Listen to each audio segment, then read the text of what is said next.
नमस्कार, जय श्री कृष्ण. हरे कृष्ण. काय करत आहात तुम्ही इथं? आम्ही इकडे प्रचार करतायत अचलपूरमध्ये. आता इकडे आमचं मंदिर बनणार आहे, म्हणून आम्ही इकडे प्रचारासाठी आलो, धर्मचा प्रचारासाठी.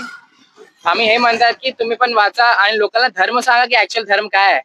लोकांना ऍक्च्युअली माहिती नाही की धर्म काय, आणि लोक म्हणतात की आमच्याकडे दुःख जास्त आहे, दुःख जास्त आहे. ऍक्च्युअली दुःख जास्त ना, तुम्ही नियमचं पालन करत नाही म्हणून दुःख जास्त आहे.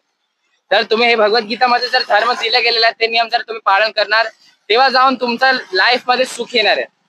नाही तर तुम्ही असंच दुःखीच बसणार आहे.